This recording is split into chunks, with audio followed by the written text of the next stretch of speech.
posibilidades, según lo que resolvamos como más,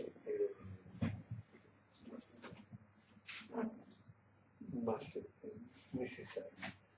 Una es arrancar directamente sin la necesidad nada más con la brujería relativa.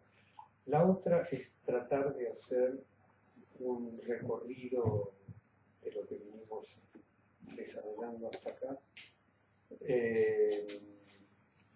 con alguna observación. Yo creo que igual las últimas reuniones hemos discutido algo de método y demás. El riesgo de eso es que lo lleve más de una reunión. Que no volvamos más. ¿Eh? Que no volvamos. Bueno. No, digo, en general el intervalo siempre es el corte del intervalo siempre es una posibilidad de corte grande del grupo, y acá más o menos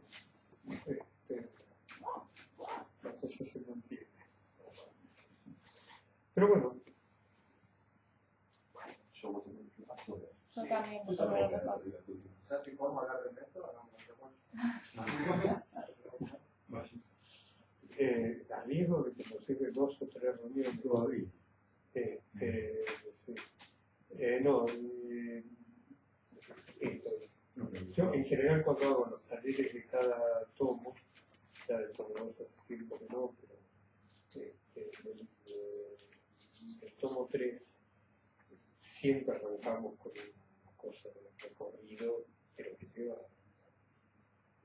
3, 4 o algo más con esta diferencia. Ahí está el tomo 1 completo, está el tomo 2 completo, con lo cual hay mucho más para mirar.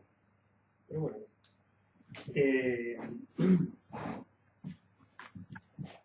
aclaro que todavía estoy bastante desconectado, así que hasta que fluya puede haber bastantes problemas. Arranquemos por lo que arrancamos la primera vez, que fue que nos enfrentábamos a la necesidad de contestarnos respecto de qué hacer. La pregunta era, ¿por qué estamos acá? ¿Cuál es la finalidad? Y a lo que nos íbamos enfrentando era a contestarnos respecto de la necesidad, nos enfrentamos a la necesidad de actuar, y actuar en un sentido de transformación de las formas en que se organiza la vida social actual, y nos empezábamos a preguntar por qué se nos ocurría esa necesidad de contestarnos respecto del actuar transformador. Y hicimos un recorrido muy rápido de decir, bueno, porque acá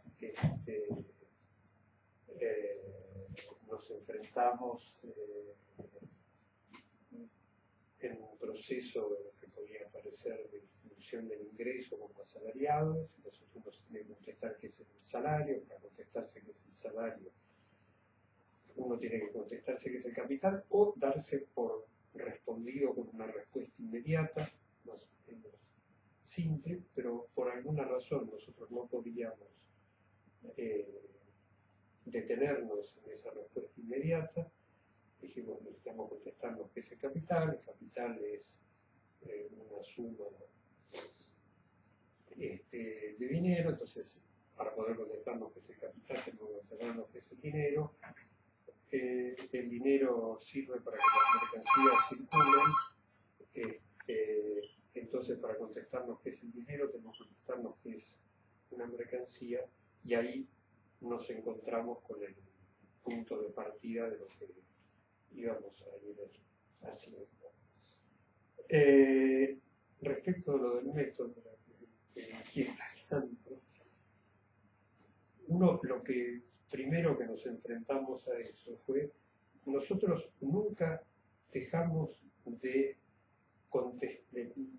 la pregunta esta, que fue avanzando hasta la mercancía, siempre fue la pregunta respecto de qué hacer, de qué forma darle a la acción transformadora. No es que pasamos de la acción transformadora a la mercancía por otra puerta. No es que pasamos de la acción transformadora al dinero, del dinero a la mercancía. Siempre la pregunta es el qué hacer, y por consecuencia la pregunta es respecto de la propia subjetividad. Y que lo que encontramos es que para contestarnos sobre nuestra subjetividad, lo que teníamos delante, y lo voy a poner en estos términos, antes de poder explicar nuestra voluntad de actuar transformadoramente, lo que teníamos delante era la necesidad de contestarnos respecto de qué es una mercancía. Entonces, adentro de nuestra subjetividad, por así decir, está la determinación de la mercancía. Empezamos a mirar entonces qué es la mercancía y nos encontramos con todos los atributos que tiene como valor de uso, objeto que sirve para satisfacer necesidades humanas, el origen de esas necesidades humanas, con los términos que usa Marx, la fantasía o el estómago, y en un punto de preguntarnos por estas condiciones que son comunes a toda forma hacia el proceso material de la vida humana, lo que nos enfrentamos fue a que las mercancías, que estos valores de uso, en el modo de producción capitalista, que era lo que teníamos delante, tienen una propiedad que aparece como completamente antinatural, que es la propiedad de cambiarse, de entrar en una relación de igualdad, cosas que son cualitativamente distintas. Entonces la pregunta que teníamos era ¿de dónde brota esta capacidad de cambio que tienen las mercancías? Entonces empezamos a hacer el análisis de la mercancía, y todo lo que venimos haciendo hasta acá es un proceso de análisis, donde nunca tuvimos una respuesta respecto de por qué esto. Siempre fue una pregunta que nos llevaba, nos enfrentábamos al capital, tenemos que contestarnos sobre el dinero. Mirábamos el dinero y decíamos, bueno, tenemos que contestarnos sobre la mercancía.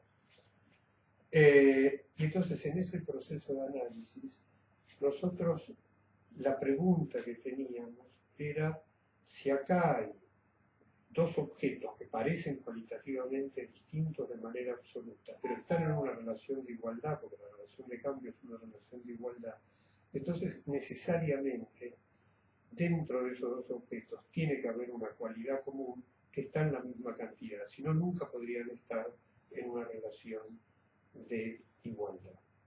Igualdad es un atributo cuantitativo, puramente cuantitativo, y cuando uno mira el atributo cuantitativo, toda cualidad tiene que haber, toda diferencia cualitativa tiene que haber desaparecido, tiene que estar ausente.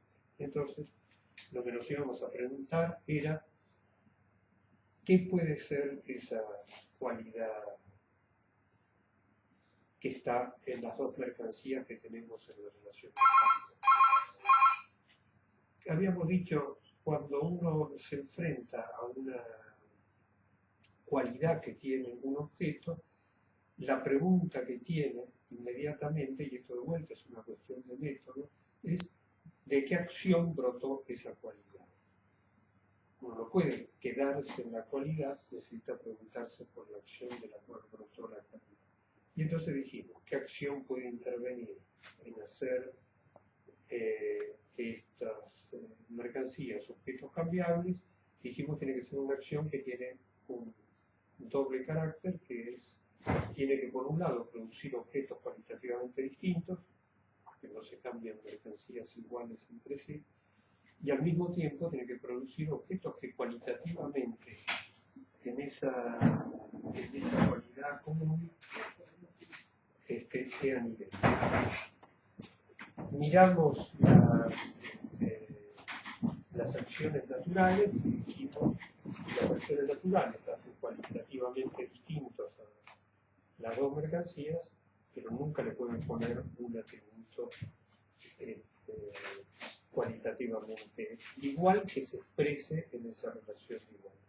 Miramos qué otra acción interviene y dijimos la otra acción que interviene es el trabajo humano, y cuando miramos el trabajo humano dijimos es un gasto productivo de un cuerpo humano, de energía, energía que está contenida en un sujeto humano, realizado de una forma concreta, útil, determinada. Y eso, analíticamente, nos permitía separar el trabajo que constituye una unidad indisoluble en esta determinación. Perdón, yo como vengo con rugby reciente por las clases que doy de Sarmiento, no cargado con esta cosa, pero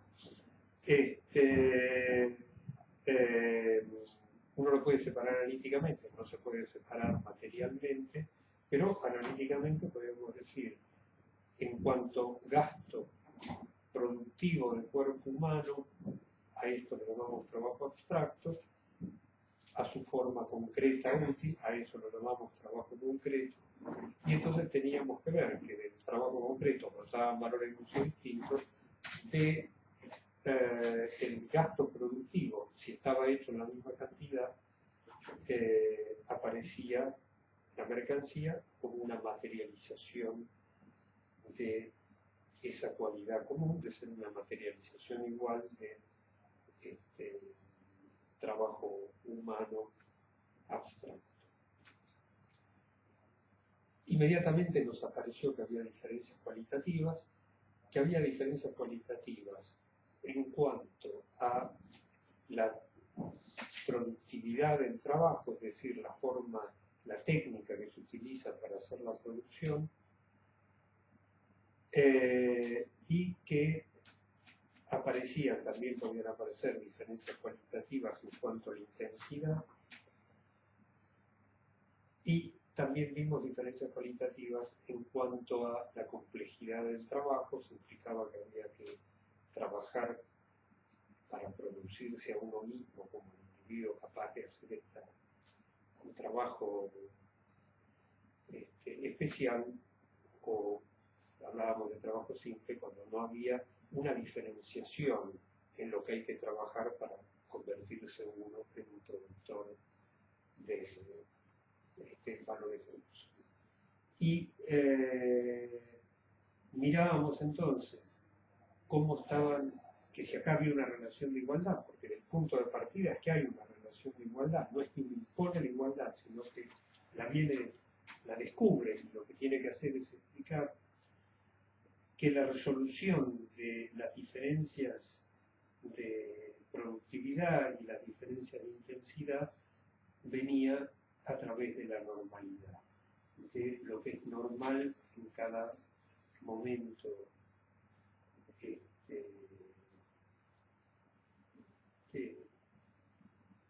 del proceso de vida social, y a esto lo llamábamos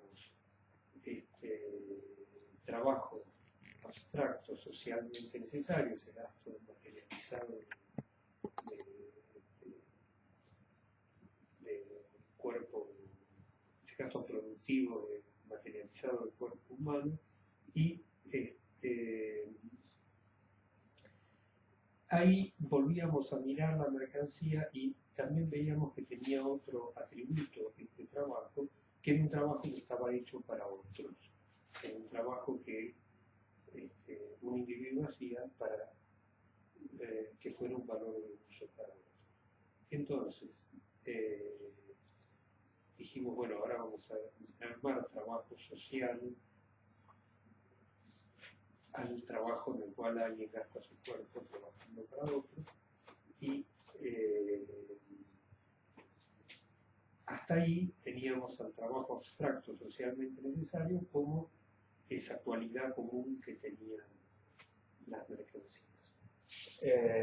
Pero cuando uno mira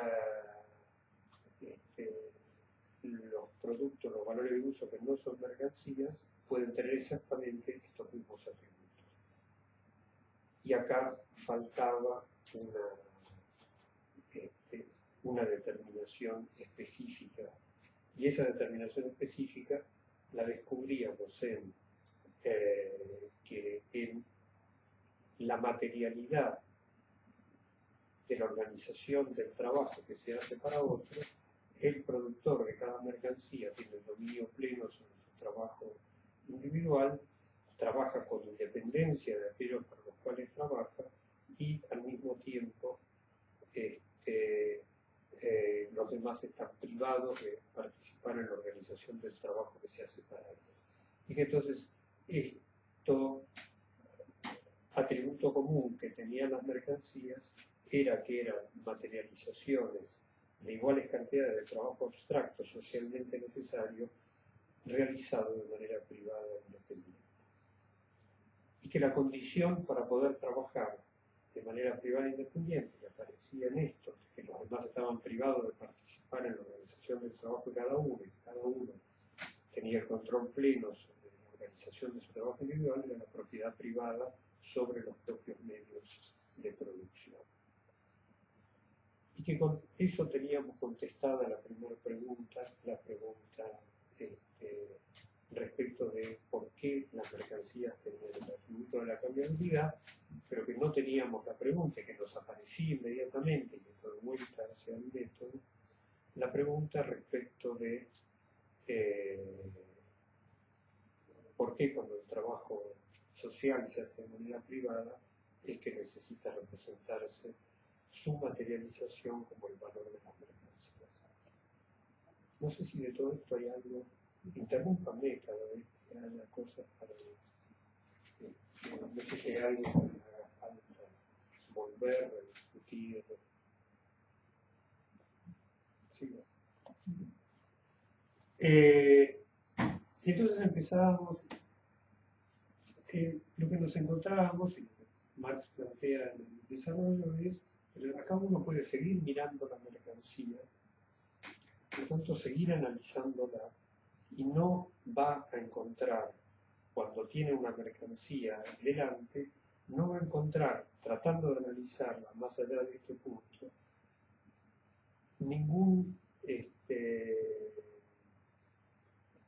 ninguna determinación que la distinga de un simple valor de uso. Y que el único lugar donde se pone en manifiesto la diferencia es cuando uno ve la mercancía puesta en una relación de cambio, expresando su valor en una relación de cambio, y por lo tanto habría que volver a mirar esa relación de cambio. Y lo primero que nos encontramos cuando miramos esa relación de cambio fue que el valor, que es una cantidad de trabajo, no se puede expresar en cantidades de trabajo, que se expresa necesariamente de manera relativa en cantidades del cuerpo de otra mercancía, por lo tanto, en cantidades del valor de uso, usamos valor de uso como sinónimo del cuerpo, de otra mercancía. Y que entonces teníamos una expresión relativa del valor en una mercancía que cumplía la función del equivalente. A medida que íbamos, cuando mirábamos esto, decíamos, pero ¿por qué la mercancía tiene que entrar en la relación de cambio?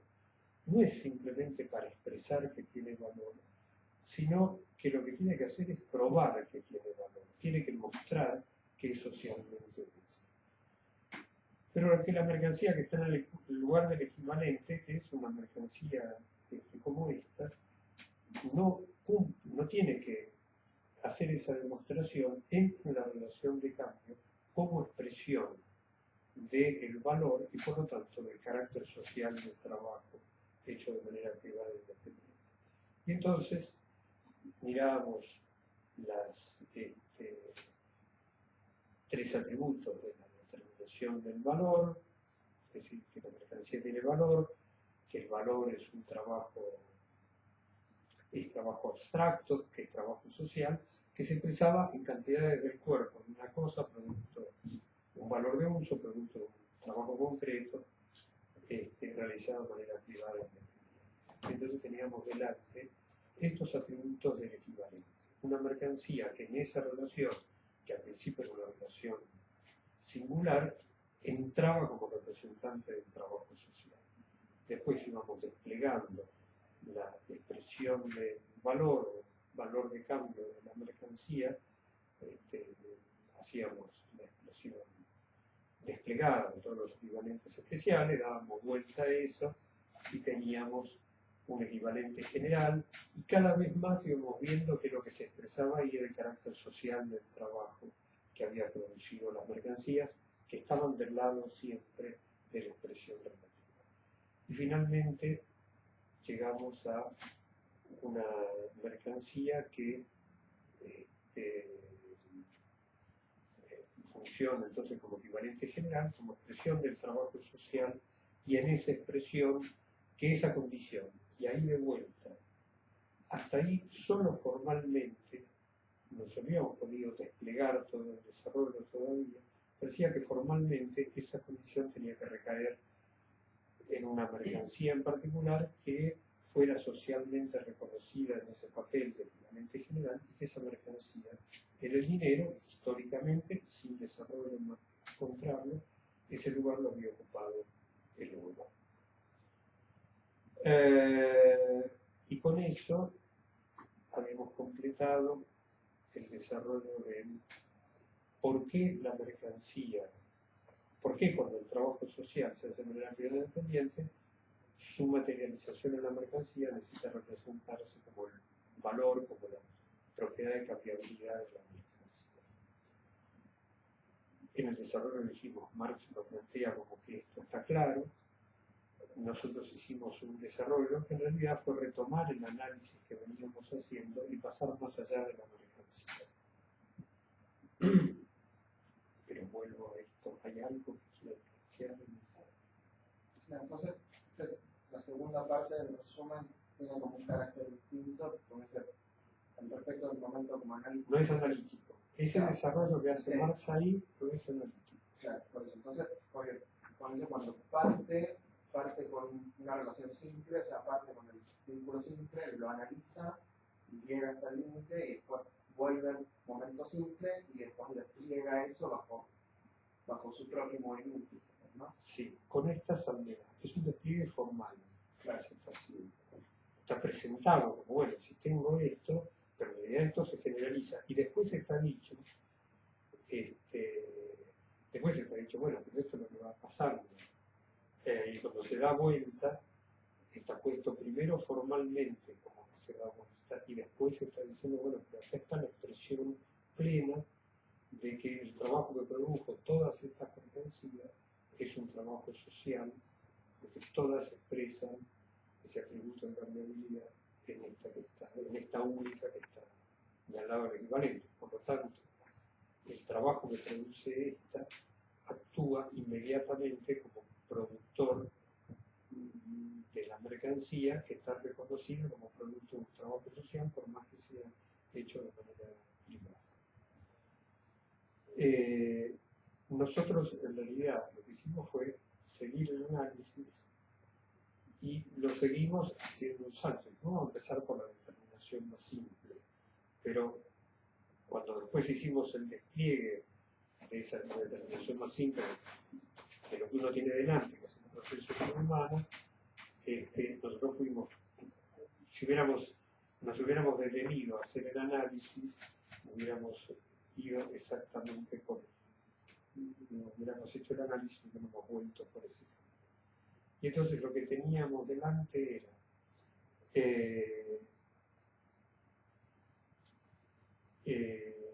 ¿qué es el proceso de vida humana? El proceso de vida humana es un proceso de metabolismo, cuya particularidad que la distingue como un género, y lo salto todo, con mi derecho como un género frente a las especies animales, es que se basa en el trabajo. En consecuencia, el desarrollo de la capacidad humana para apropiarse del medio se sostiene en el desarrollo de las fuerzas productivas del trabajo. La forma material de desarrollar las fuerzas productivas del trabajo es la producción medios de producción. La producción de medios de producción extiende el punto de partida del metabolismo, va separando cada vez temporal y por la secuencia de cosas del punto de partida. Habíamos dicho, todo sujeto vivo rige su acción gastando limitadamente su cuerpo para apropiarse virtualmente del medio, para apropiarse, para conocer si tiene la potencialidad o no para apropiarse de ese medio que tiene delante, si sus potencialidades del sujeto le permiten apropiarse de las potencialidades que le ofrece el medio, y que en consecuencia el conocimiento es un momento de la acción, es el momento de organización de la acción. El conocimiento siempre es un conocimiento de la propia subjetividad, porque nos está preguntando cómo organiza su acción, se está preguntando entonces qué potencias tiene como sujeto frente a las potencias del medio. Y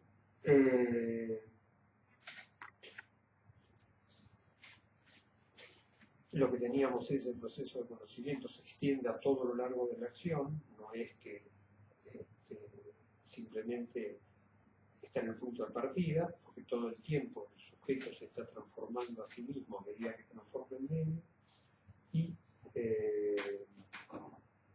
lo contraponíamos con respecto al método, con por qué en el modo de producción capitalista hoy se considera que el conocimiento y la acción son dos momentos separados, independientes entre sí, que deberían relacionarse, pero que son dos cosas distintas.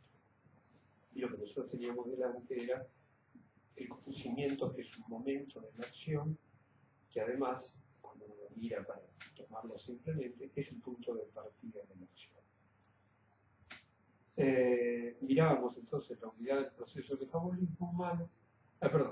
Entonces lo que teníamos delante era, a medida que se va haciendo cada vez más complejo ese proceso de producción, porque cada vez media más producción de medios de producción hasta llegar a los medios de vida, el conocimiento humano tenía que ir extendiéndose hasta que llega un punto en el cual necesita tomar una forma que ahora lo distingue de cualquier conocimiento animal, no ya solo por la escala, sino por la forma misma de conocimiento, que es el conocimiento consciente.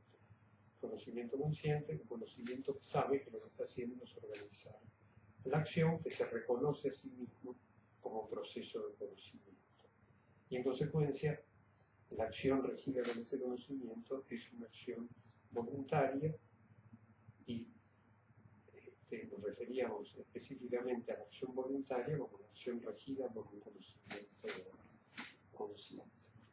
Mirábamos el trabajo, mirábamos el ciclo de vida del metabolismo, arrancaba con el trabajo, con la organización del trabajo, mirábamos el trabajo y decíamos tiene este carácter necesariamente individual, porque cada individuo para trabajar tiene que gastar su propio cuerpo, pero al mismo tiempo tiene un carácter social porque las fuerzas productivas que están portadas en el cuerpo individual no brotan abstractamente del cuerpo individual, brotan del trabajo que otros individuos hacen para que este individuo tenga fuerza de trabajo. Y mirábamos entonces empezábamos a distinguir el trabajo social, volvíamos a esto que teníamos antes. El trabajo social es ese trabajo en el que un individuo gasta su cuerpo para que otro consuma el producto de ese gasto, y entonces entrábamos en la unidad del proceso de metabolismo con el consumo, lo tomamos por simplicidad en el consumo individual, o sea, el consumo productivo está metido ahí en la fase anterior, y decíamos, el consumo es necesariamente individual, porque si uno no se apropia, incorpora a su cuerpo el valor de uso, no puede consumir, pero se consumen los productos del trabajo social y uno consume para estar en condiciones de participar en el siguiente ciclo del trabajo social y producir para otros. Y entonces tenemos esta unidad. Cuando teníamos esa unidad, decíamos, nos enfrentábamos a esta cuestión de que cada generación humana es el producto del trabajo de la generación anterior, por lo tanto, cada generación humana produce a la generación que la sigue de manera consciente y voluntaria, y esto es lo que determina al género humano como un sujeto histórico que produce su propia historia porque se produce consciente y voluntariamente de una generación a otra. Y eso, no sé si nos detuvimos o no, pero vuelve al punto de partida con el que arrancamos. El punto de partida era qué hacer para transformar la organización de la vida social. Y eso quiere decir que lo que nos andábamos preguntando de entrada era por nuestra condición de sujetos históricos. ¿Qué hacemos para que consciente y voluntariamente, a través de la materialidad de nuestro proceso de trabajo, se transforme en la forma de organizar la vida social? Entonces íbamos a, y acá lo que decíamos es, Marx toma parte de esto en el desarrollo que va a hacer en Acápite del fetichismo de la mercancía. Parte de esto está desarrollada después en el capítulo 5 sobre la materialidad del trabajo. La necesidad de detenerse en la materialidad del trabajo, yo creo haberlo planteado, pero si no lo planteamos claro ahora, que lo planteamos varias veces, viene ligado, ¿por qué ponerlo ahí de entrada? Viene ligado con los planteos que después vimos sobre la economía política marxista basada en Rubin, de negar la materialidad del trabajo abstracto, de convertirlo en algo que está en la conciencia de los productores de mercancías y que no es un gasto material de cuerpo humano. Y como eso se impone hoy, desde mi punto de vista, uno necesita detenerse a analizarlo, plantearlo de entrada, no puede esperar hasta que aparezca, como aparece en el Capital, más detenidamente el análisis de la materialidad del trabajo, ya con el trabajo del obrero asalariado.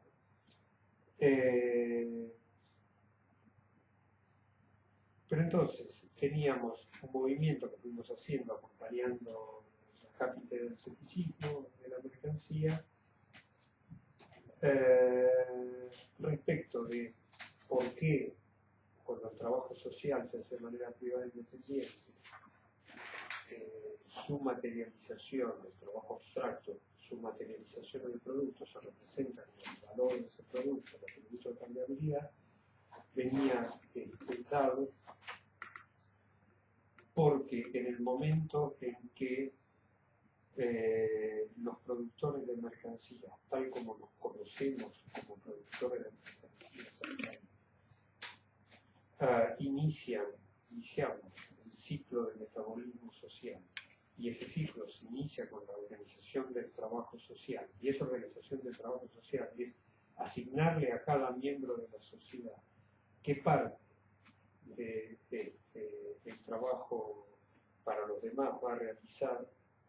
Lo que nos encontrábamos es que ahí había ausencia de todo vínculo social, fuera de que en el cuerpo de cada uno de los miembros de la sociedad había una cuota de la fuerza de trabajo de la sociedad, pero esa cuota de fuerza de trabajo de la sociedad era para realizar trabajo en general, para realizar un gasto productivo del cuerpo, es decir, trabajo abstracto, no está asignado para realizar un trabajo concreto determinado. Y entonces, esa asignación de la materialidad de la capacidad para trabajar a cada trabajo concreto está regida por la conciencia y la voluntad de cada productor de mercancías que trabaja con independencia para los demás, con independencia de los demás, y que asigna su cuota de fuerza de trabajo social en general bajo una forma concreta, determinada, pero que como lo hace con independencia de los demás, no se sabe si ¿Es socialmente útil o no? Insistíamos en esto. ¿Es socialmente útil o no en el momento que se realiza? Pero esto todavía no se puede poner de manifiesto. Y ahora hay un proceso en el cual los demás, cada uno de nosotros, tiene que reconocerle a cada uno de los demás si lo que hizo fue socialmente útil, si fue útil para el otro o no fue útil para el otro.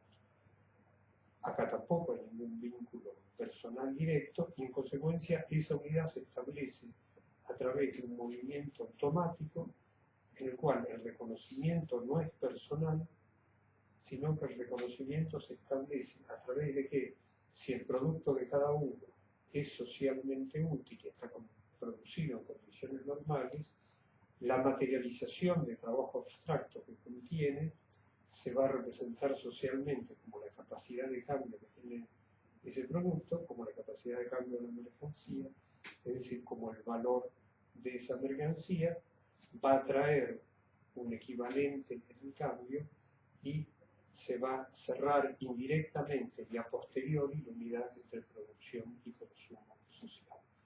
Y que esto es la necesidad del trabajo social hecho de manera privada e independiente de producir mercancías, porque así es como se rige lo que está en juego cuando se mira la producción de valor. Lo que está en juego es la unidad del proceso de metabolismo social, cómo se organiza la materialidad del proceso de metabolismo social. Bueno, no sé si quieren plantear algo de todo esto. Una consulta. Antes señalaste como que el valor tiene una serie de determinaciones, 3 puntualizadas. Acá necesariamente en el desarrollo como que aparece como que estos no son de las determinaciones de la mercancía, que es la determinación de valor o del trabajo. O sea, pero es parte del desarrollo que aparezca de esa manera o sea, señalaste una serie de determinaciones que contienen el valor. Eso fue el análisis. ¿Sí? Esto es el desarrollo sintético. Sí. En realidad esto es el desarrollo sintético. Es decir, bueno, parto del concreto más simple. Marx lo que dice es, no parto de conceptos, parto de la mercancía porque es el concreto específico más simple en el modo de producción capital. Nosotros, al hacer este desarrollo, fuimos más allá del modo de producción capitalista. Claro. Porque fuimos al proceso de vida humana y fuimos avanzando en eso. Yo ahora lo omití, pero también miramos cómo se organizaba en otros modos de producción, la asignación del trabajo social, la asignación del consumo social a los distintos individuos a través de los vínculos de dependencia personal. Acá no hay vínculo de dependencia personal porque cada uno tiene un control pleno sobre su trabajo individual. Entonces, en esa síntesis llegamos a contestarnos por qué, no ya por qué las mercancías son objetos cambiables, sino por qué hace falta que se produzcan mercancías.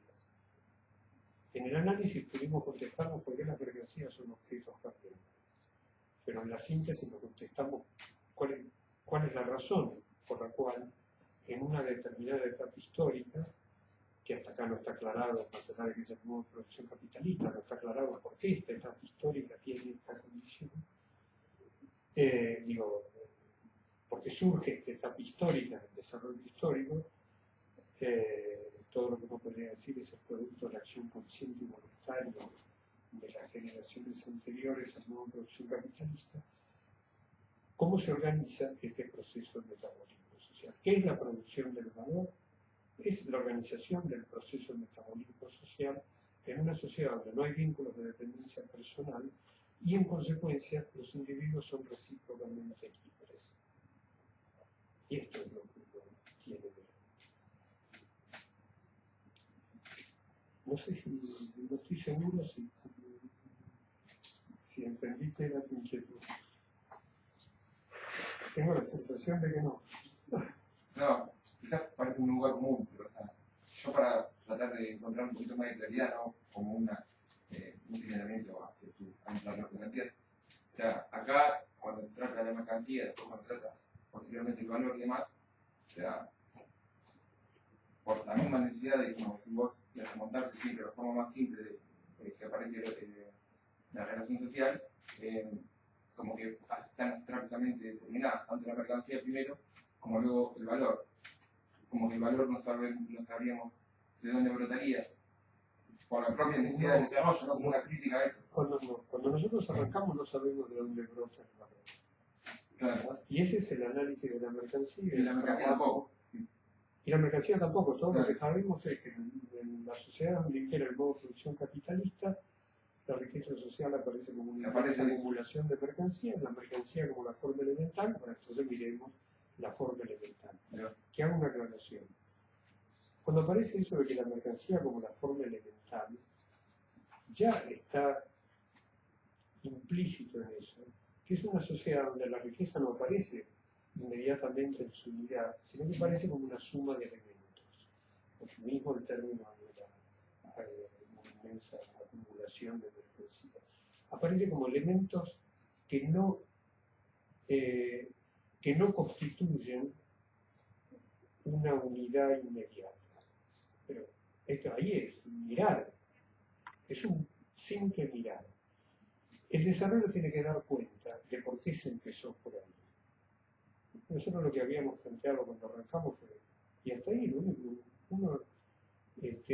todo lo que tiene delante es lo que aparece como una observación inmediata. Bueno, miro qué es la riqueza social.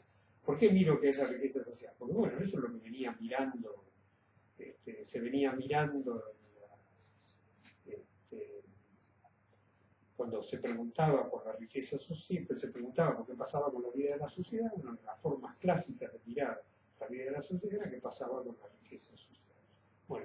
Bueno, miro esa riqueza social y lo que veo es esto, no tengo ninguna explicación de nada. Lo único que también hacíamos hincapié es que esa mercancía es la mercancía del modo de producción capitalista, no es la mercancía de cualquier otro modo de organizarse la vida social. Hacíamos hincapié en esto. ¿Por qué modo de producción? Porque el modo en que se organiza la producción, como el consumo tiene por finalidad reproducir el ciclo del metabolismo, el modo en que se organiza la producción es el modo en que se organiza el consumo. Entonces, cuando uno dice modo de producción, abarca la unidad del proceso de metabolismo. Entonces, lo que teníamos era eso. Entonces, ¿con qué se arrancó? Con la pregunta, ¿y qué es esto que tengo delante? Para ponerlo así. Y entonces empieza con toda esa cosa del valor del uso, que es mirar, que es describir lo que tengo delante, es decir, bueno, ¿qué es entonces la mercancía? ¿Qué es objeto? Y ante todo es un objeto exterior, entonces unos términos que vamos a usar más, que tiene la propiedad de satisfacer necesidades humanas. Eso es una descripción, es una pura descripción. Ahí no hay ningún concepto más allá del nombre de las cosas. El paso siguiente es, bueno, pero si lo miramos desde el punto de vista del sujeto humano en lugar del punto de vista de la cosa, esa utilidad que tiene es el valor del uso. ¿Para qué le sirve al sujeto humano? Para usarla. ¿Por qué le sirve para usarlo? Porque tiene estos atributos la cosa. Entonces empieza el descubrimiento de por qué si esos atributos satisfacen. No, eso es un producto desarrollo histórico, hay que descubrir, medirlos, darle nombre, todo eso es una parte, y eso es toda una descripción. Cuando se sigue en el análisis, hay un punto en el que, de alguna forma, es como si se volviera la observación inmediata, en el sentido de decir, pero en esta sociedad, esos valores de uso, además son portadores del valor de cambio. ¿Qué es el valor de cambio? Y bueno, ante todo es una descripción, es que se cambia una cosa por otra, que este está acá, y se pone uno en el lugar del otro. Bueno, entonces están en una relación de igualdad. De vuelta no hay ningún concepto, ningún supuesto, es una descripción. Si pueden hacer esto, porque están en una relación de igualdad. Entonces, si hay una relación de igualdad, tengo que explicar de dónde viene esa capacidad. Pero si la sigo mirando, solo mirando, lo que tengo son dos cosas que es imposible que estén en una relación de igualdad. cuantitativamente son manifiestamente vistos, pero no puede ser. Si están en la relación de igualdad, hay una cualidad común. Y entonces, lo que empieza es un proceso de análisis que incluso no está estrictamente, lo habíamos hablado, el capital está puesto mucho más exterior, pero lo que sigue es el análisis del trabajo, es decir, de la acción que puso el atributo. Entonces, de vuelta, cuando uno mira el trabajo, vuelve a describir qué es el trabajo. Dice, el trabajo es un gasto productivo del cuerpo humano realizado bajo una forma concreta, útil, determinada. Ahí no hay ningún concepto de trabajo. Entonces, bueno, le tengo que dar un nombre a esta actividad y esta unidad de cosas es lo que uno llama trabajo. Y entonces viene la pregunta, pero esto me puede poner, ya venía antes la pregunta de las diferencias naturales. ¿Esto le puede poner el atributo común? Y bueno, si yo miro que en realidad acá hay una cualidad común, le puede poner el atributo común. Pero inmediatamente veo que en realidad hay cualidades todavía en el trabajo abstracto, hay cualidades distintas. No puede ser que sea simplemente esto. Entonces, sigue el análisis diciendo, bueno, pero ¿cómo están resueltas estas cualidades distintas? Porque están en igualdad. Porque el punto de partida es que hay igualdad. A mí siempre me parece muy importante, y a veces no termina de salirme con claridad, pero es esto. No es que uno dice, acá va a haber una igualdad. Es al revés, uno arrancó con una igualdad y ahora tiene que explicar cómo es posible que haya una igualdad. Entonces, no es que uno va a imponer el trabajo como igualdad, es que uno dice, hay una igualdad. Y el único atributo que encuentro que puede estar expresándose en esa igualdad es el trabajo abstracto socialmente necesario. Uno puede decir, ¿por qué Marx ahí pone el carácter privado del trabajo de una manera exterior? Diciendo, bueno, pero solo cuando el trabajo social se hace de manera privada es que sus productos se representan como mercancía.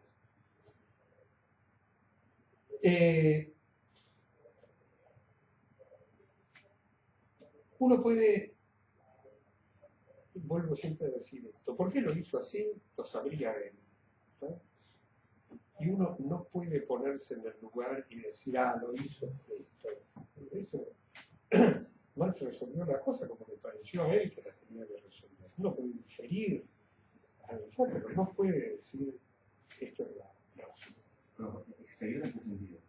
¿Qué es una afirmación? Es una afirmación, dice, solo cuando el trabajo bueno, la materialidad de la producción de valores de uso nos pone frente a la división del trabajo. La división del trabajo es condición para la producción de mercancías, aunque la producción de mercancías no es condición para la división del trabajo.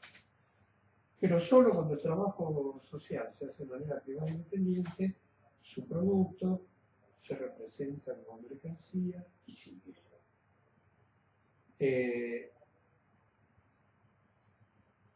Yo tengo una sensación, ni siquiera yo sé por qué yo pienso esto. Me da la impresión de que Marx considera mucho más necesario explicar el desarrollo de la forma del valor, en la expresión del valor, todas estas cosas, que en el análisis de la mercancía.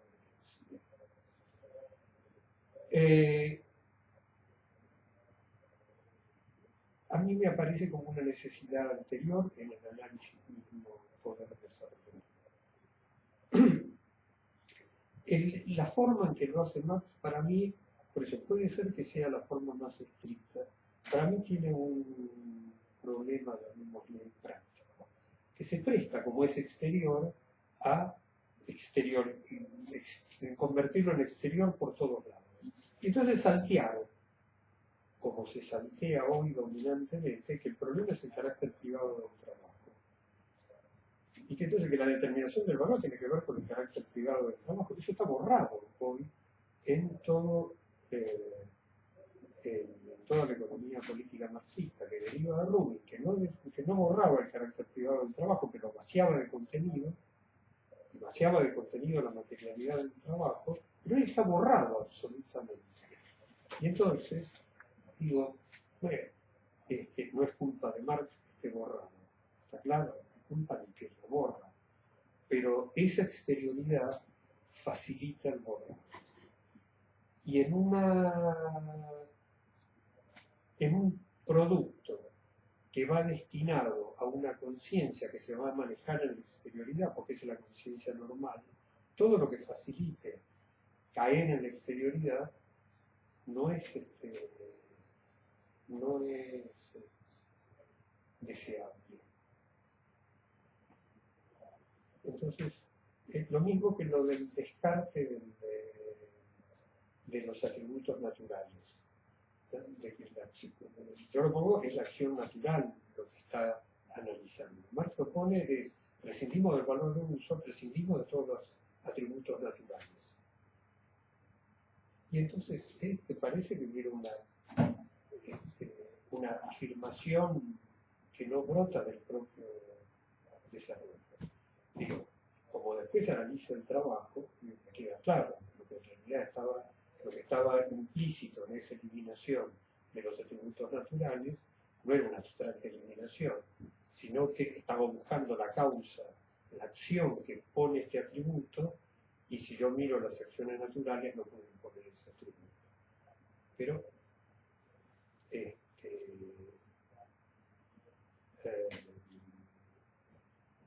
complica, da pie a cierto tipo de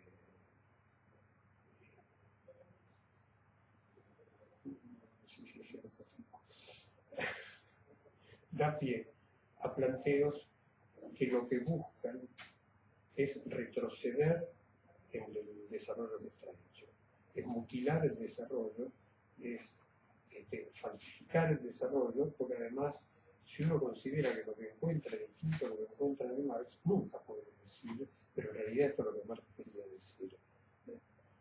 Esto es lo que yo quiero decir, o esto es lo que yo encuentro. Y bueno, Marx no lo encontraba así, entonces tengo una diferencia con Marx.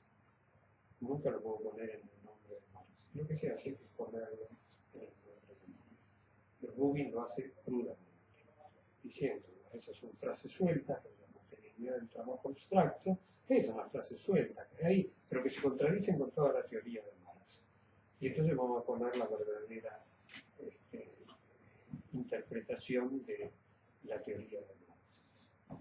Uno lee eso en el lugar donde Marx empieza diciendo, el problema de todo el desarrollo está en este capítulo. Todo lo demás es fácil. El problema está en el punto de partida. En el punto de partida, dice, si el trabajo abstracto es un gasto material, lo dice 2 veces, es un gasto fisiológico. Yo no puedo decir, entonces, eso se contradice con todo el desarrollo. Lo primero que tendría que decir es, bueno, Marx es un incoherente que hay que tirar todo lo que dijo a la basura, porque si se contradice donde dice que es el punto fundamental, entonces, nada. Son frases literales, sí, claro, son literales. Esa es la acusación de Rubin.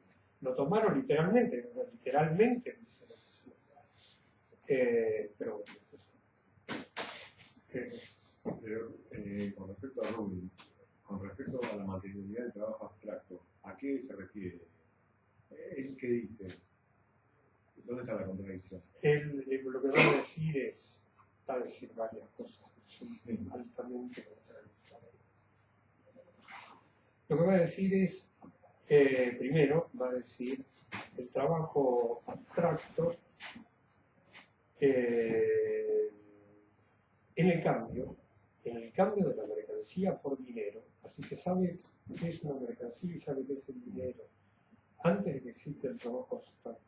El trabajo concreto se convierte en trabajo abstracto y el trabajo privado se convierte en trabajo social. ¿Qué quiere decir se convierte? No tiene ninguna explicación. Él dice, el trabajo abstracto no puede tener materialidad, porque el trabajo abstracto es el fundamento del valor. Y el valor, Marx dice que no tiene un átomo de materialidad. Entonces, el razonamiento que hace es, como el valor no tiene un átomo de materialidad y se funda en el trabajo abstracto no puede tener un átomo de materialidad. Entonces choca con la afirmación de que el trabajo abstracto es un gasto de cuerpo humano, y que es un gasto fisiológico. Entonces, esas son frases sólidas, que me tomaron literalmente, pero había que tomarla de otra forma. Cuando hace este planteo, ¿qué es eso? El dinero tiene el atributo de convertir el trabajo concreto en trabajo abstracto y en consecuencia el trabajo privado en trabajo social. Se ve que le saltaron a reclamarle que él decía que el trabajo abstracto existe en la circulación, solo existe en el campo. ¿Qué es lo que dice?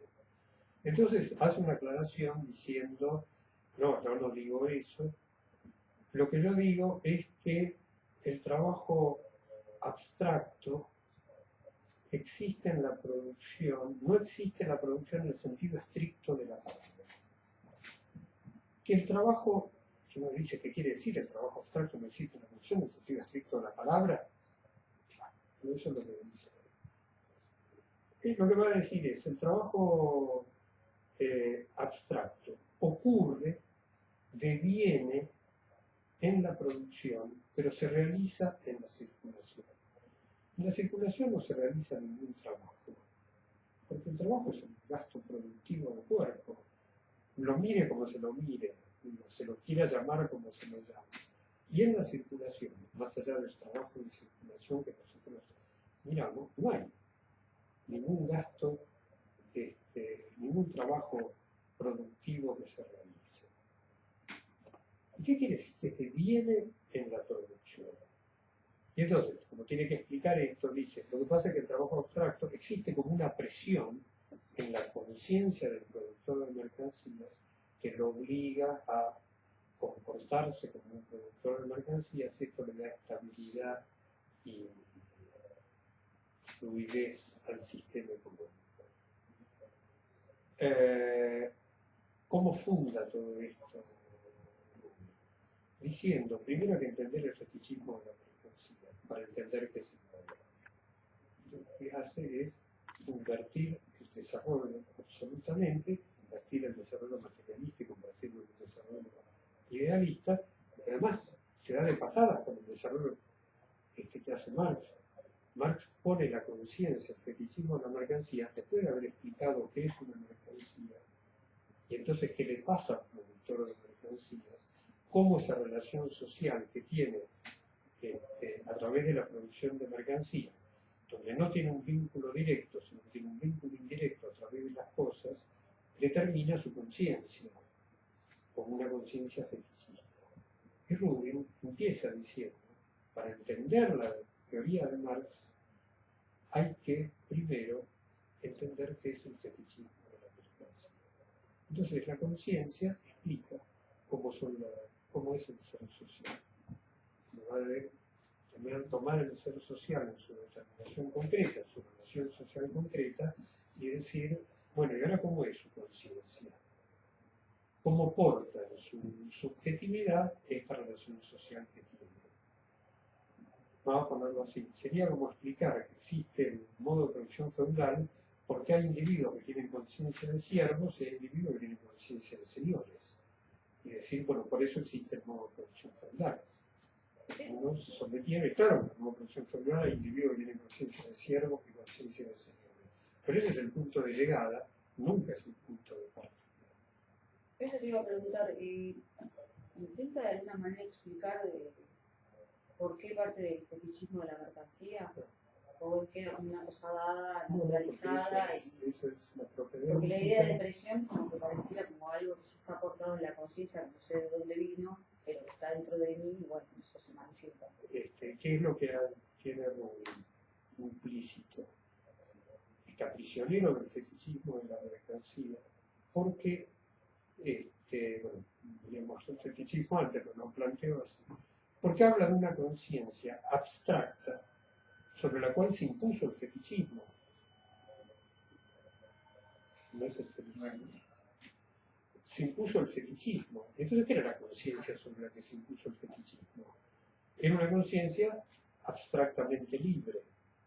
Y entonces lo que aparece es que la conciencia, que la libertad humana no es una relación social histórica, sino que es un estado de la naturaleza. Y eso es lo que dice,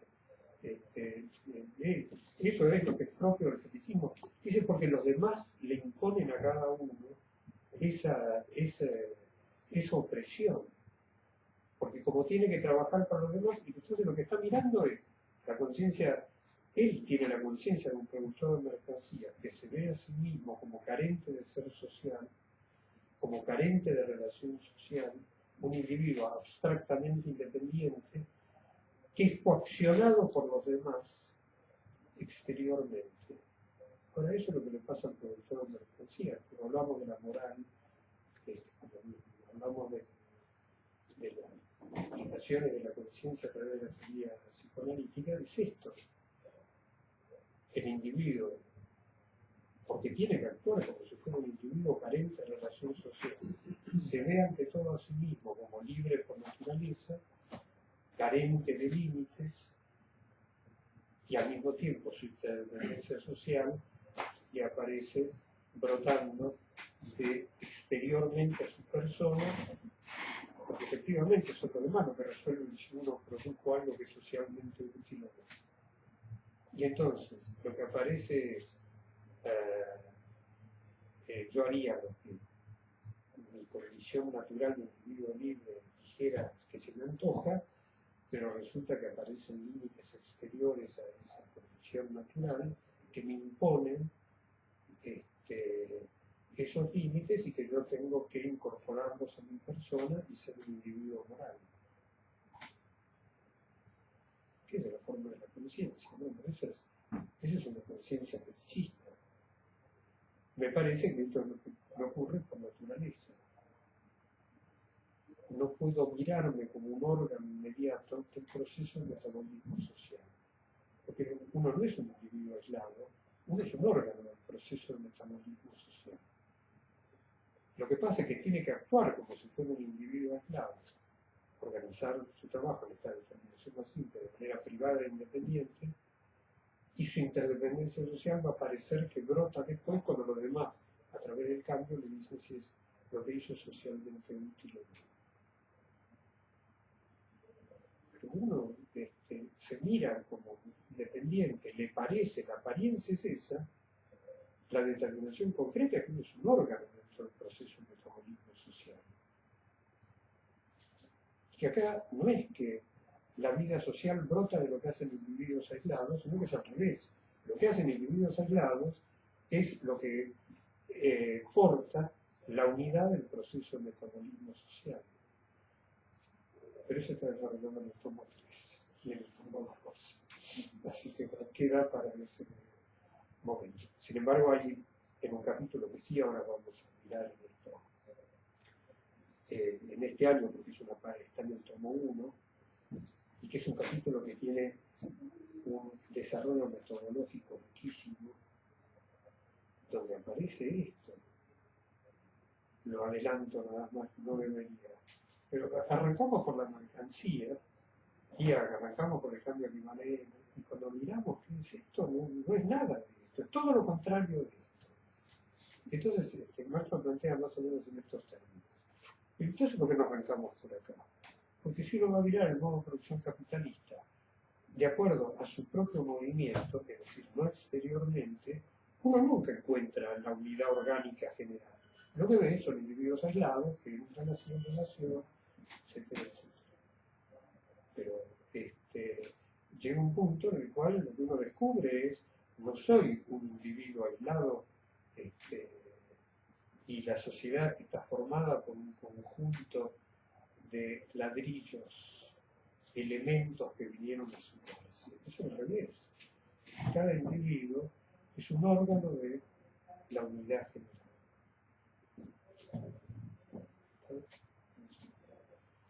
Ahora, entonces, bueno, esto me preguntaba. Es esto. Cumplió un papel ideológico en la Unión Soviética.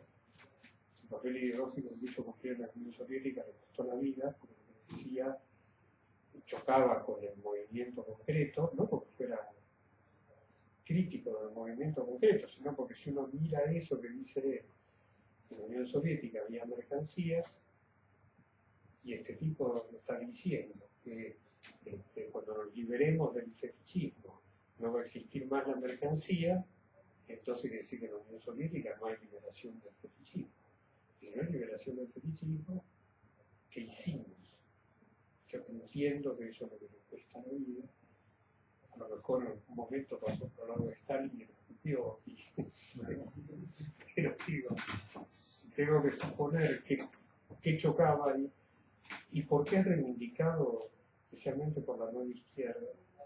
¿Por qué aparece la reivindicación de Rubio? ¿Qué virtud tiene Rubio? La virtud que tiene es la voluntad. Es la voluntad abstraída de determinación. Entonces ya no hay más desarrollo de las fuerzas productivas del trabajo social como condición para la superación de una función capitalista. Ahora hay desarrollo de la conciencia libre, que se libere del fetichismo de la mercancía, dándole la espalda al capital, convirtiéndose en multitud, todas estas versiones. Por eso sirve Rubio. Porque si alguien dice, no, pero el trabajo abstracto es gasto material de verbo humano, lo que está en juego acá es la organización de la materialidad del proceso de trabajo. ¿Y qué ocurre en la materialidad del proceso de trabajo? Cosa que no ocurrió hasta acá donde avanzamos en el capítulo 1. Hay desarrollo de las fuerzas productivas del trabajo social. Y eso es, entonces, el punto de partida. ¿Ya? Nosotros interrumpimos justo antes de que ocurriera ese fenómeno. Pero yo creo que vamos a ver esto. No sé si me sigo con inquietudes, si te contesté algo coherente o no. Cosa muy corta porque estoy dando vueltas, pero me puedes cortar porque si yo no me 30 tomos adelante, pero con la discusión de Rubin me quedaba dando vueltas la discusión sobre la especificidad del capitalismo, que entiendo que hay algo atrás respecto de ¿Qué es específico del modo de producción? Claro, porque esto es si el trabajo abstracto productor de mercancías, el trabajo concreto, etcétera, como si hubiera una lógica donde en todos los otros modos de producción también hubiera habido trabajo abstracto, o algo por el estilo. Si uno dice, el trabajo abstracto es el gasto productivo del cuerpo humano en general, es una condición de la existencia humana, por lo tanto en todo modo de producción está presente el trabajo abstracto. ¿Qué es lo específico de la mercancía? ¿Qué es lo específico del valor? Es que ese trabajo abstracto, porque se organiza de manera privada e independiente, ¿tá? Porque no hay vínculo, no hay unidad inmediata entre la producción y consumo, no hay asignación inmediata a cada individuo que trabajo útil concreto va a hacer. La forma de establecer la unidad es a través de representar socialmente eso que es común a toda forma de sociedad, como un atributo que tiene el producto del trabajo, como el valor que tiene la mercancía. Entonces, lo que es específico de la producción de mercancías es el valor, no el trabajo abstracto. Y lo que determina a eso genérico, general, con este carácter específico de su representación social, además es el trabajo capitalizado, es el hecho de que ese trabajo se organice de manera privada y independiente. Entonces, claro que el valor no tiene un átomo de materialidad, es una relación social. El trabajo abstracto siempre tiene materialidad. No sé si la cosa corresponde o no corresponde la similitud que voy a hacer yo. El cuadro ese tiene una existencia material y tiene una materialidad. Lo que yo hago con mi mente con ese cuadro, que digo, me expresa tal cosa, esa tiene la materialidad de mi idea, pero es claro que no es la materialidad del cuadro. No sé si la analogía, las analogías siempre son muy peligrosas, pero bueno, supongamos que sirve. Entonces, el trabajo abstracto es material, es común a toda forma de sociedad. Marx va a hacer esta observación hay sociedades en que eso les importó más y sociedades donde eso no jugó un papel central en la organización. Cuando uno piensa en los imperios de la antigüedad, con la masa de trabajo que son capaces de poner en funcionamiento colectivamente, ahí debe haber habido una fuerte administración del trabajo pensado como trabajo abstracto. No pensado como, bueno, vamos a ponerlo a fulano, mengano y sutano a hacer esto. Sino, acá hace falta tantos individuos que tienen que hacer esto porque pertenecen a este estamento de la sociedad. Lo tienen que hacer porque son de este estamento.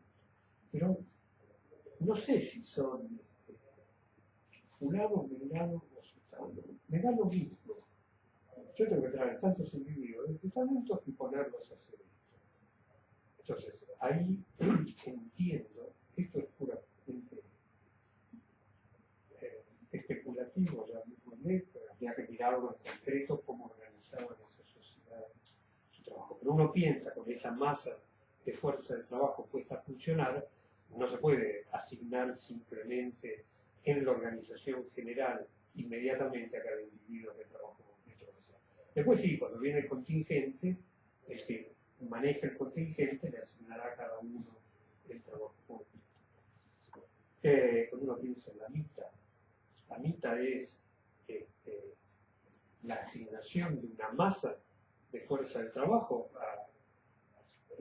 a un trabajo que tiene una serie de modalidades concretas distintas, en las cuales cada individuo va a tener asignado un trabajo que no puede ser igual a los demás. Pero la mitad es, la comunidad tiene que entregar tal masa de fuerza de trabajo y se la va a poner, las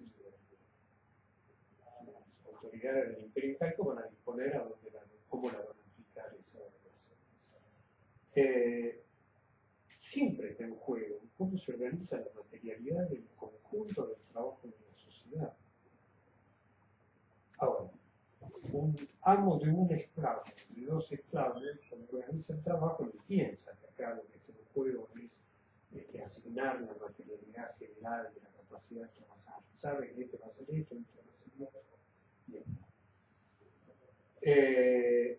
Pero siempre está presente que lo que se hace es organizar la materialidad, es asignarle a cada miembro de la sociedad qué trabajo concreto va a hacer.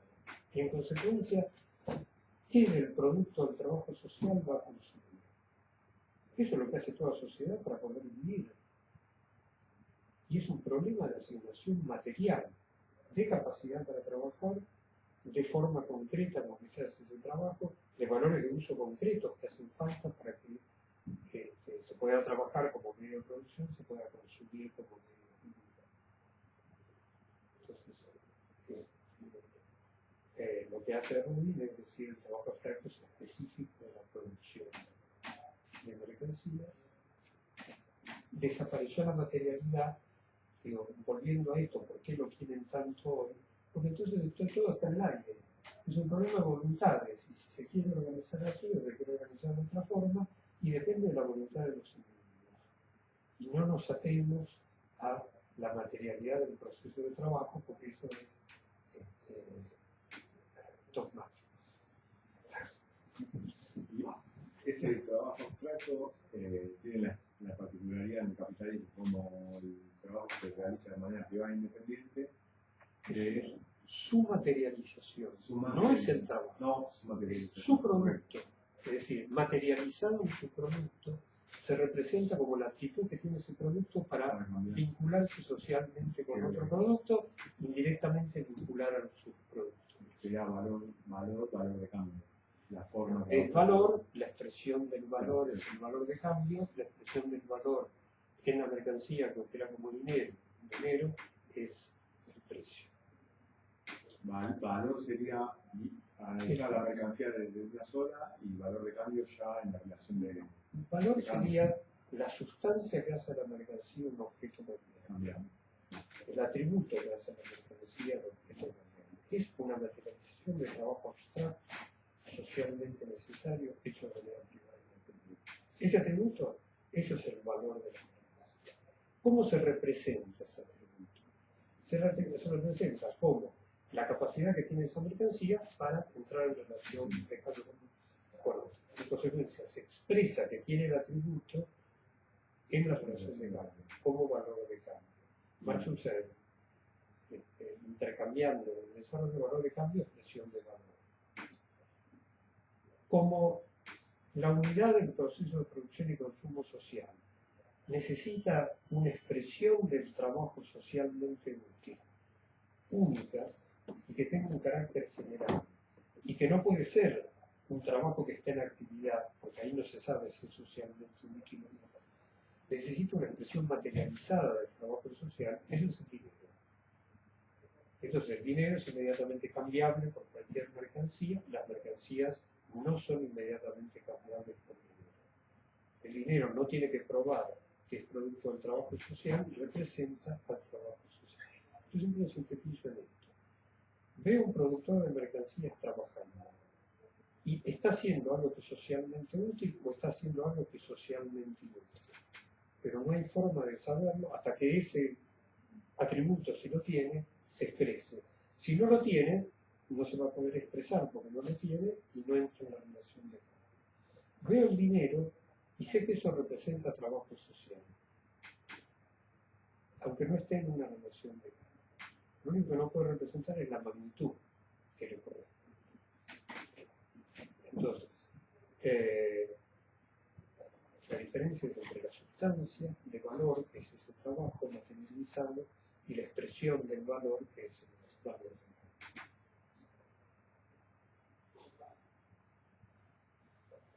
Tengo unas preguntas. Bajo esta lectura, esta idea de los rezagos feudales, ¿cómo se entendería? Porque, digamos, el propio Gramsci y alguna gente ha planteado esa idea de que bajo la forma de producción capitalista podrían subsistir formas no capitalistas de producción. Con lo que tú señalas, esa lectura quedaría en cuestión. A ver, yo tengo que tener que dar una respuesta que en realidad es una no respuesta. Y después trato de darte exteriormente alguna respuesta que sí sea una respuesta. La respuesta estricta que corresponde a eso es: nosotros estamos mirando la mercancía en el modo producción capitalista. A esta altura que estamos, allí ni siquiera era simplemente producto de un productor privado independiente. Si yo digo a alguien que no tenga ese vínculo social, no me puedo explicar cómo se relaciona socialmente. En consecuencia, la respuesta sería: yo no sé, qué sé yo. No puedo, a esta altura, con este desarrollo, no puedo explicarme cómo hay sujetos sociales que no sean este productor de mercancías. De hecho, a esta altura yo ni siquiera me puedo explicar cómo es que hay productores de mercancías que no tienen la propiedad privada sobre sus medios de producción, sino que al contrario, están separados de sus medios de producción.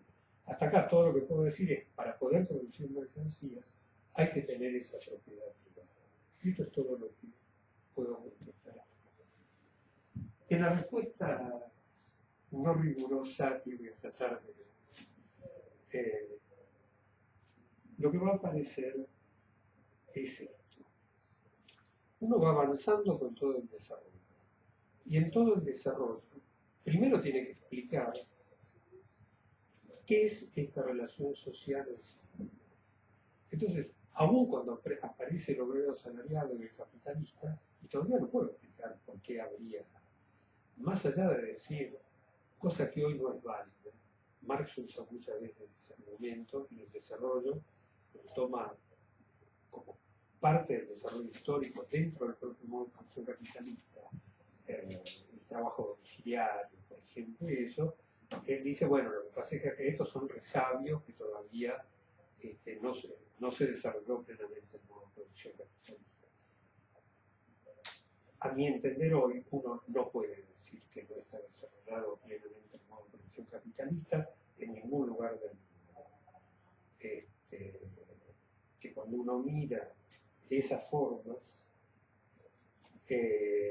no puede atribuirlas a un abstracto insuficiente desarrollo, sino que es el propio desarrollo. Es claro que el modo de producción capitalista en algún momento las va a liquidar, pero ya no son que son el resabio de la forma anterior, sino que son producto del propio modo de producción capitalista. Es el modo de producción capitalista que produce esa forma de organización de la producción que parece no ser la propia del modo de producción capitalista. Que se han convertido esas formas en órganos que al capital le sirven. Que le sirven no por su movimiento general, sino por movimientos particulares en condiciones concretas determinadas.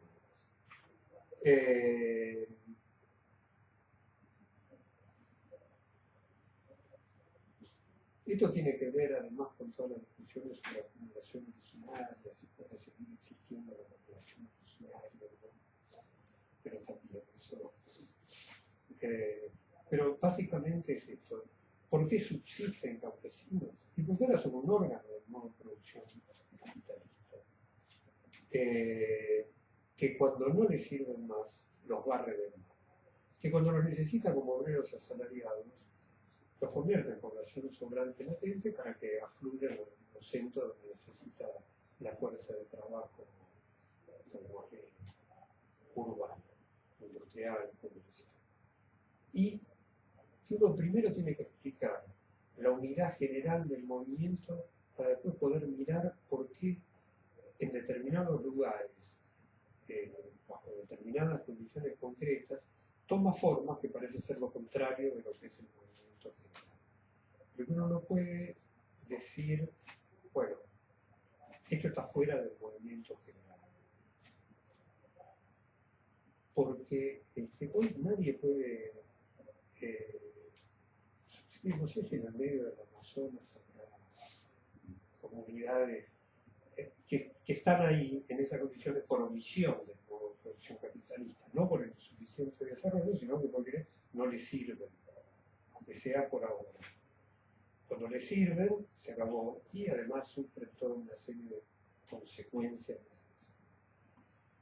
Todo productor de lo que sea necesita producir mercancías.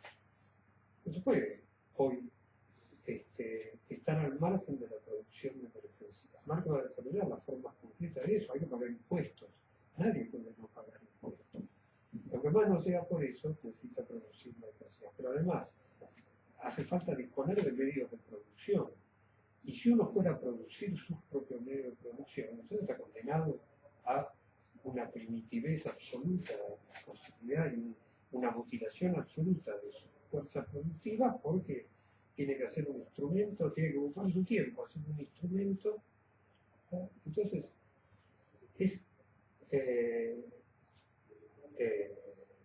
nada, la producción de mercancías es la relación social general.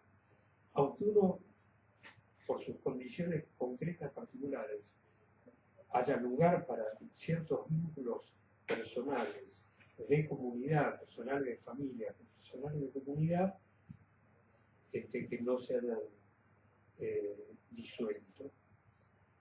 Y para completarla, esto es todo no respuesta, pero esto, Marx en el tomo 3, hay un punto donde hace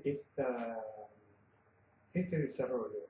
Está mirando el movimiento del capital mercancías y la unidad general, y dice, esto refleja la unidad general. Y las mercancías que no son producto del capital están subsumidas en este movimiento. Cuando uno mira ese movimiento, ahí también están las mercancías que no son producto del capital. Porque el precio que tienen esas mercancías que no son producto del capital depende del movimiento del capital. Es el movimiento general del capital el que hace que esas mercancías no se vendan como simples productos del trabajo, sino que se vendan como productos del trabajo enajenado del capital y por lo tanto como productos del capital bajo condiciones concretas determinadas que pueden hacer que ese precio sea mucho peor que el precio al cual vendería el capital. Pero esa es la unidad general del proceso metabolismo social.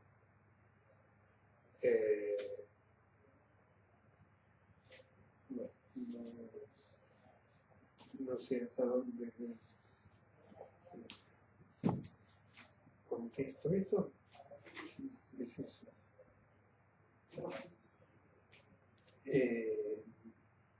¿Puedo seguir enviando?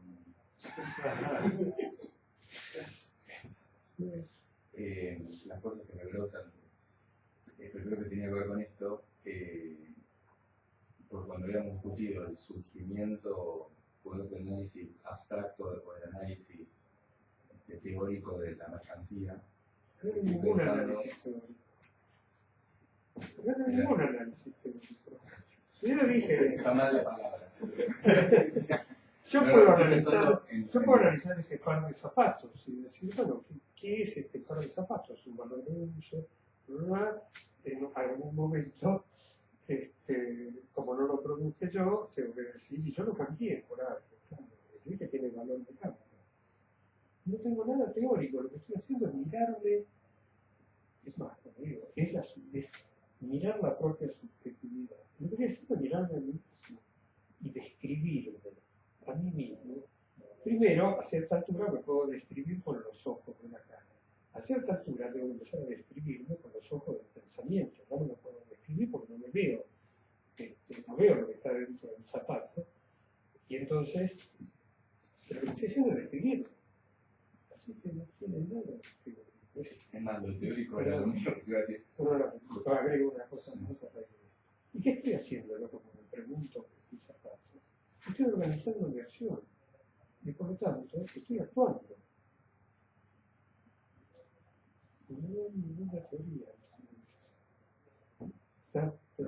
Quería también poner la pregunta sobre el surgimiento histórico de la mercancía, en el sentido de este medio histórico de los primeros, las apariciones de la mercancía en el sentido de las primeras formas, no sé, su intercambio de los fenicios, o pensando en un esquema donde surgían las mercancías en los bordes de la sociedad, en el sentido de trabajos abstractos, trabajos realizados de manera privada e independiente en dos comunidades.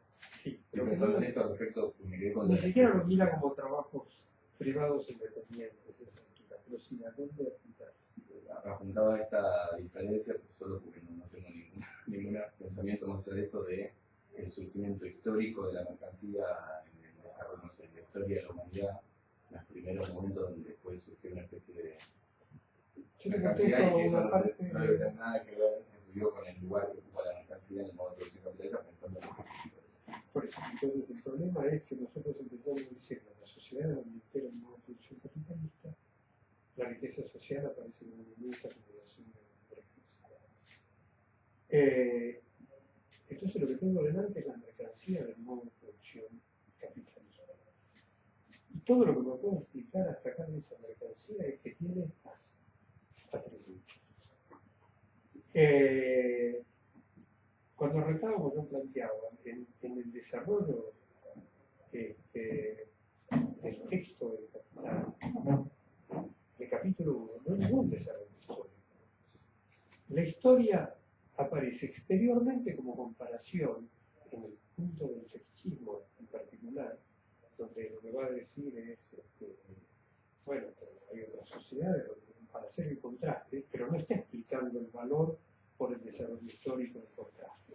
Ya explicó el valor, pero ahora está diciendo, pero mirá, distinto de aquello, distinto de aquello, etc. El capítulo 1 no tiene ningún desarrollo histórico. Lo que está mirando es el presente. La historia está como resultado. ¿De dónde salió esto? Y del desarrollo histórico. Por ejemplo, lo que te digo es esto. Hago un salto, porque todavía nos faltaba la conciencia. Pero ¿qué es lo que sigue a esto? Cuando empieza, bueno, hasta acá tenemos lo que produjeron las mercancías, tienen producidas por la acción social, pero ahora la tienen que ejercer. ¿Dónde se ejerce? En la circulación. Y tienen que llevar las mercancías a la circulación. Cuando llegan a la circulación, cada uno mira su mercancía, porque como la compara su mercancía con las otras con las que va a cambiar, mira su mercancía como si fuera el equivalente de las otras.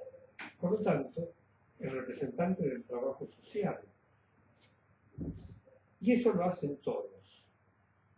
¿Cómo es posible que entre individuos que todos hacen eso, porque son todos iguales, y se ven a sí mismos como iguales porque se relacionan a través de cambios equivalentes, cómo resuelven que hay una mercancía que tiene la potestad de representar el trabajo social.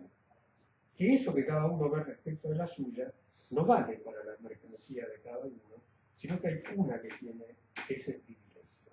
Y que por lo tanto el productor de esa mercancía, a esa altura aparece como poseedores, tienen el privilegio, lo tomemos como productor, que nunca tienen que probar que su producto es producto del trabajo social, sino que es el representante del trabajo social.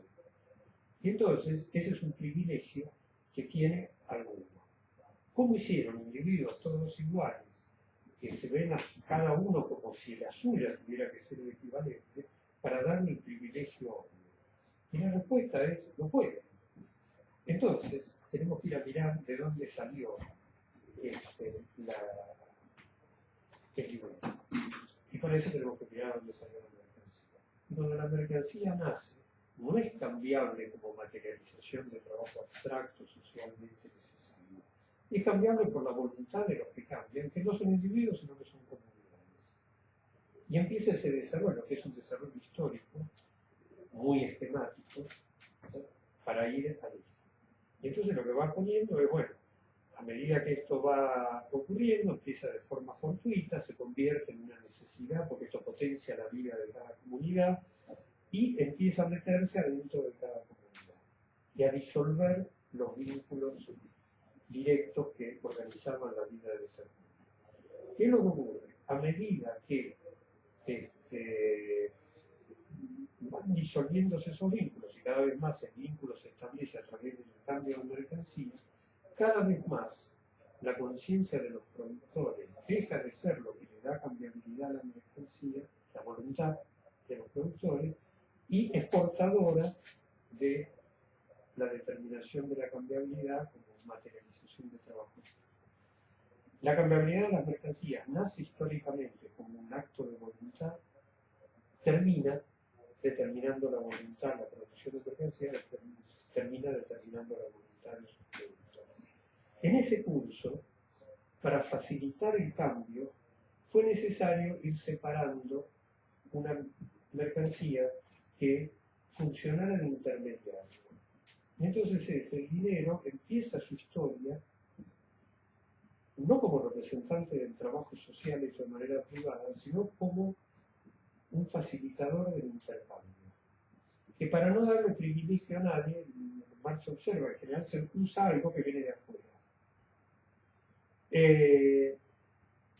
A medida que el cambio se va desarrollando, cuanto más la organización de la producción social se hace a través de la producción de mercancías, más el dinero va dejando de cumplir como función esencial el facilitar el cambio para cumplir la función de ser el representante del trabajo social, representante del valor. ¿Qué es lo que dice Marx? Usa ahí toda una figura, ahora está de moda analizar la figura de Marx en lugar de analizar el contenido, pero y esto es mucho más importante. ¿Y cuánta gente se hubiera interesado mucho más en Marx si se hubiera dado más interés en esas cosas? Página 12.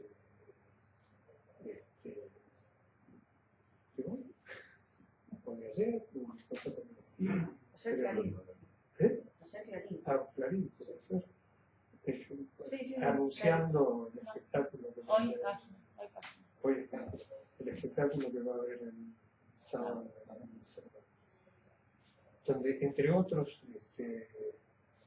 expositores está el presidente, nos llama, del club político argentino, que son macristas, son parte del PRO. Y uno dice, ¿cómo? Ese va a ir a hablar, y el otro que va a hablar es González, yo tengo una resistencia, Horacio González, al cual yo le oí, hablaba de, qué sé yo, de todas las figuras y la importancia de las figuras en Marx, no sé qué.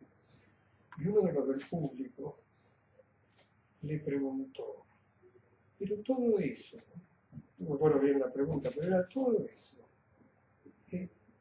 ¿cómo se asocia con el descubrimiento que Marx hace sobre la plusvalía? ¿De dónde sacó Marx lo de la pluralidad? Se miran los tres panelistas con preocupación y uno de ellos, José Horacio González, dijo, yo supongo que lo debe haber sacado de Ricardo. Donde Ricardo no está en la compañía. Pero después los que estaban en el público entraron en Wikipedia o no sé dónde, que dice que Marx sacó lo de la plusvalía de Ricardo. Con lo cual sospecho que rápidamente debe haber tratado de mirar ahí. Eso van a homenajear. Pero bueno, son cosas que suceden. Entonces, Marx dice, hace el paralelo con el doctor Papa, que era primero, si el pensamiento, luego si es el pensamiento, la palabra o la acción. Y dice, y antes de contestarse eso, lo resuelven porque se lanzan a actuar. ¿Y cómo es que se lanzan a actuar? Porque ya hay una mercancía que ocupa el lugar del dinero, ya el privilegio lo tiene uno cuando no eran iguales. Ese privilegio viene de por medio. Ese es un capítulo histórico, fuera del modo de producción capitalista.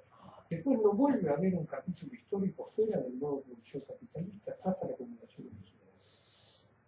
Todo lo demás es qué pasa dentro del modo de producción capitalista. Cómo se va transformando así en la modo de producción capitalista. Así que, bueno, va a llevar bastante. Pero el capítulo 2 ya está contestado, ¿no?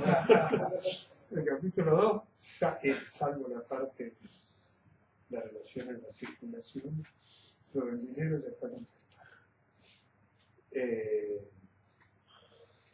Yo diría que arranquemos la próxima entonces con la conciencia fetichista, con el fetichismo de la mercancía, y seguimos después en el acto. Una de las cosas que también uno tiene que tener en claro hasta acá y que en el capítulo 2 está presente igual y recién en el capítulo 3 empieza a conocer y pensando en lo que planteabas de otras formas, simplemente mirando el cambio de mercancías, pensando en cosas masculinistas, simplemente mirando el cambio de mercancías, uno puede encontrar que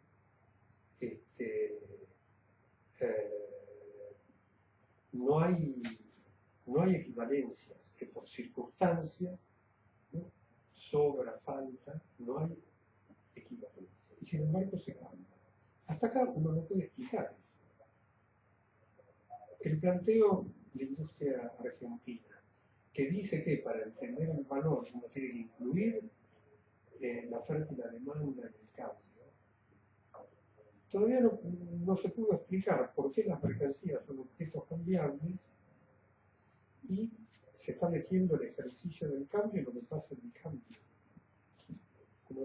Solo puede explicar por qué puede haber cambio entre no equivalentes, y Marx va a decir más, hay cambio entre cosas que no tienen valor, que sin embargo tienen precio. Y hay una cosa esencial en eso, que es la tierra virgen. Hasta acá uno no lo puede explicar. Porque el problema es que tenía que explicar la cambiabilidad. Y también con lo de Rubin. Marx hace una observación, es otra de las observaciones que parece que debe ser una frase literal, que dice, la relación nunca puede dar origen al atributo.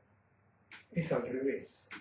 La relación lo que pone en evidencia es que el atributo existía antes de la relación. Entonces, el cambio nunca puede generar el valor. Es al revés, porque las mercancías tienen valor y que pueden expresar su igualdad. Ese es